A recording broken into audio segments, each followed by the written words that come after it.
Despite being a culture of death, Americans have uncompromisingly, or so we think, done away with slavery in a pursuit of liberty for all men and women.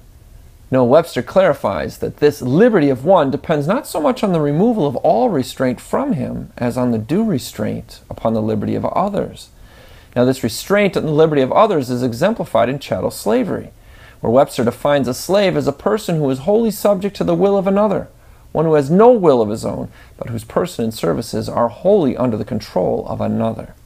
Recently, Ben Carson made the following statement to the Meet the Press host, Chuck Todd, who queried if an unborn child's life is wholly under the control of the mother.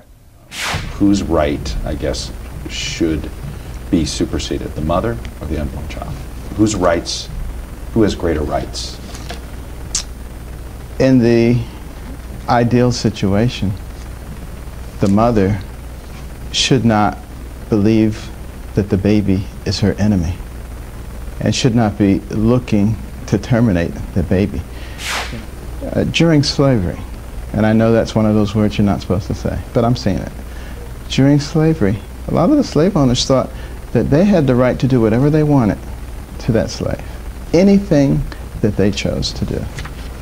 And, what if the abolitionist had said, I don't believe in slavery. I think it's wrong.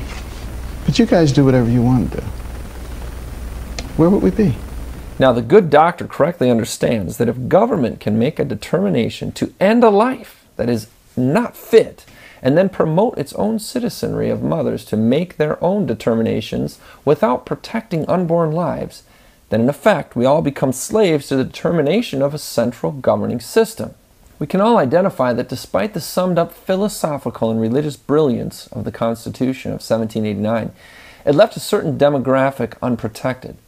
This demographic was created by a minority citizen group that lusted to break the scriptural prohibition of human chattel slavery. A compliant governing institution condoned slavery in Article 1, Section 9, Clause 1. The migration or importation of such persons as any of the states now existing shall think proper to admit shall not be prohibited by the Congress prior to the year 1808. However, digging a little deeper, we may find that many founding fathers were responsible for planting and nurturing the first seeds for the recognition of black equality and for the eventual end of slavery. Reverend Richard Allen, who had been a slave in Pennsylvania but was freed after he converted his master to Christianity, substantiated this fact.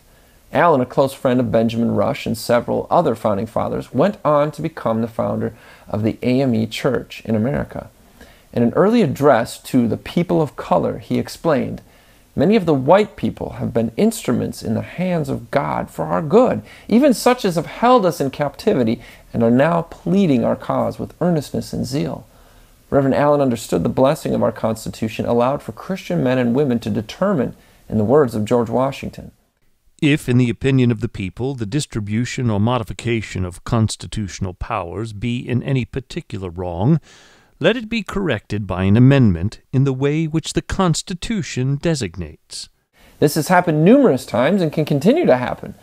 What is not allowed or legal is for God-given rights to be denied by the opinion of a central government that, in this day and age, prefers to abort what they see as their slaves rather than protect individual liberty.